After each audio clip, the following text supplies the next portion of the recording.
Bismillahirrahmanirrahim. Assalamualaikum warahmatullahi wabarakatuh. Alhamdulillah.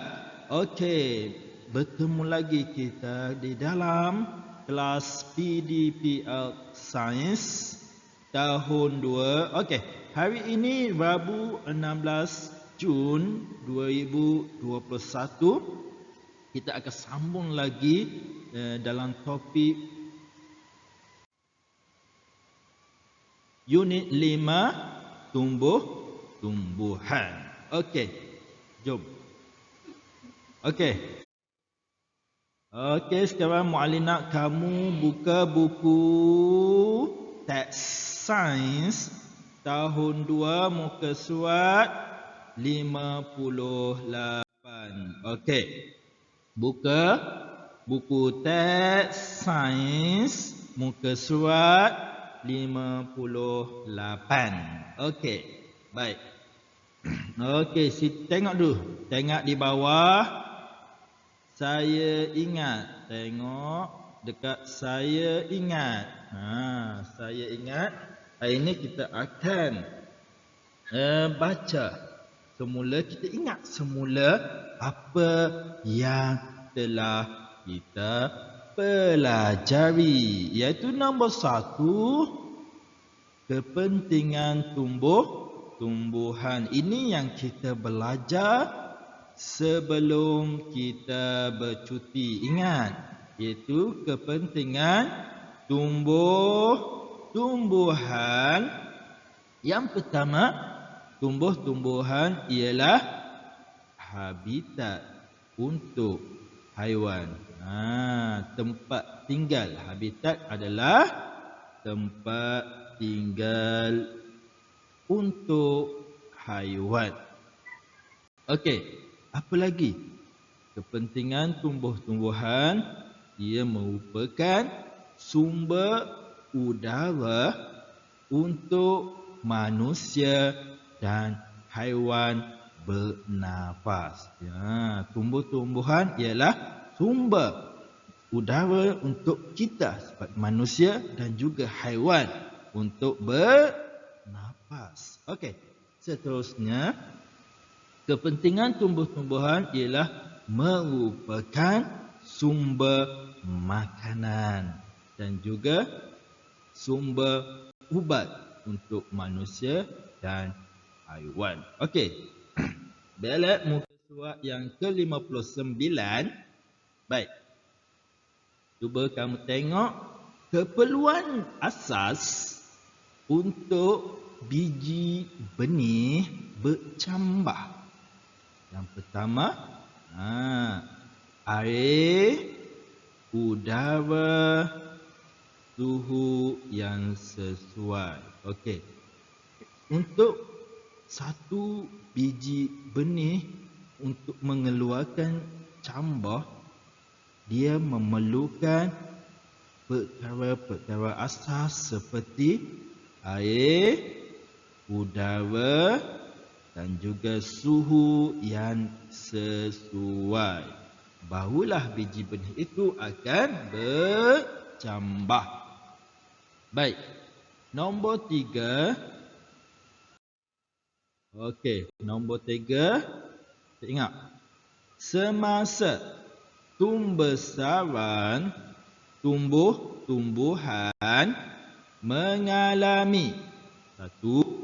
Pertambahan bilangan daun, 2. Saiz daun, 3. Tinggi pokok, 4. Lilitan batang. Okey. Ini kita juga telah belajar. Semasa pembesaran pokok, dia nak membesar, dan tumbuh-tumbuhan ini akan semasa membesar, dia akan mengalami pertambahan bilangan daun daripada 1 helai menjadi 2 helai, menjadi 3 helai dan seterusnya. Begitu juga dengan saiz daun. Asalnya adalah kecil, menjadi sederhana, kemudian ia menjadi besar daun itu. Okey, Yang seterusnya ketinggian pokok. Okey, daripada rendah ia menjadi sederhana dan menjadi tinggi.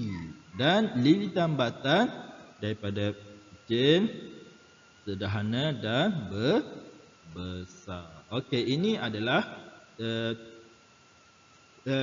apa yang dialami oleh tumbuh-tumbuhan semasa peringkat pembesaran. Ya, okey. Yang keempat, keperluan asas untuk pembesaran tumbuh-tumbuhan. Okey, apabila pokok ini telah menjadi satu pokok yang nak membesar, dia memerlukan 3 perkara asas, keperluan asas, iaitu air, udara dan cahaya matahari.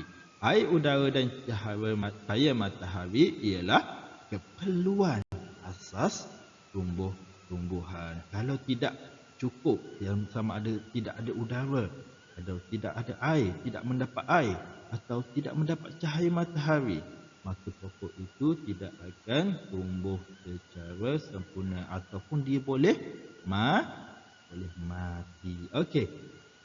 Nutrien ialah keperluan penting dalam pembesaran tumbuh-tumbuhan.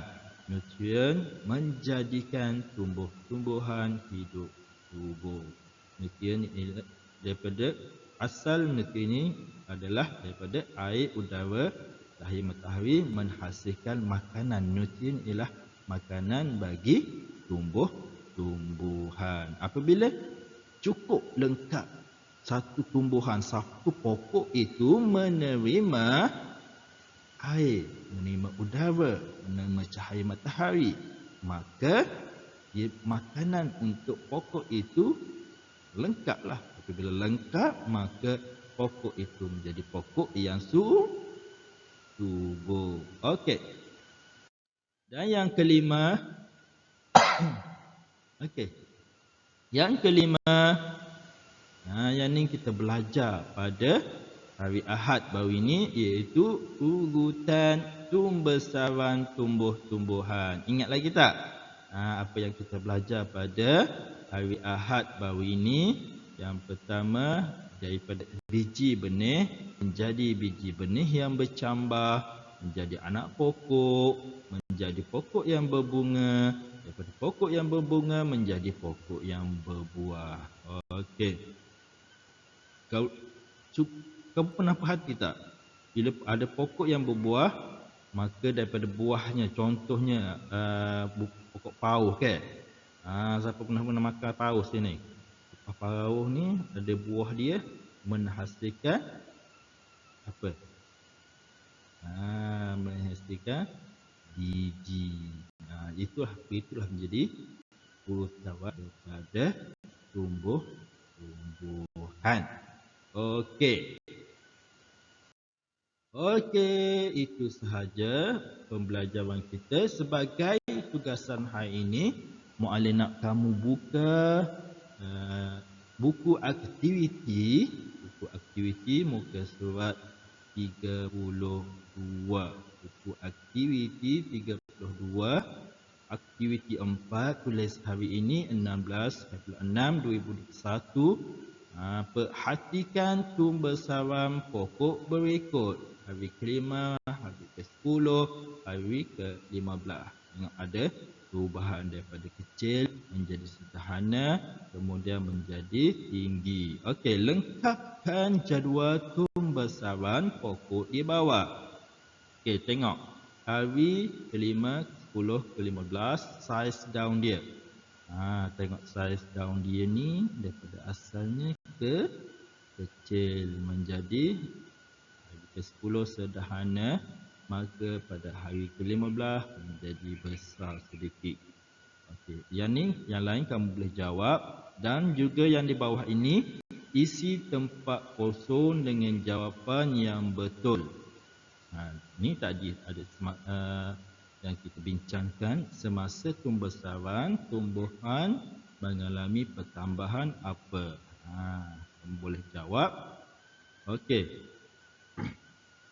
Dan satu lagi tugasan untuk hari ini, muka surat 3/3 buku aktiviti. Aktiviti 5, peringkat pembesaran tumbuh-tumbuhan. Kamu boleh ambil gunting, kamu gunting ini, gambar-gambar ini, gunting dan tampalkan. Gunting, tampal dan tulis peringkat pembesaran tumbuh-tumbuhan. Kamu boleh tulis di bahagian bawah ini. Okey dah. Bagus. Okey, itu sahaja kelas PDP Art Science kita pada hari ini. Sebarang persoalan boleh WhatsApp Muallim dan tugasan hendaklah dihantar ke Telegram Muallim. Assalamualaikum warahmatullahi wabarakatuh.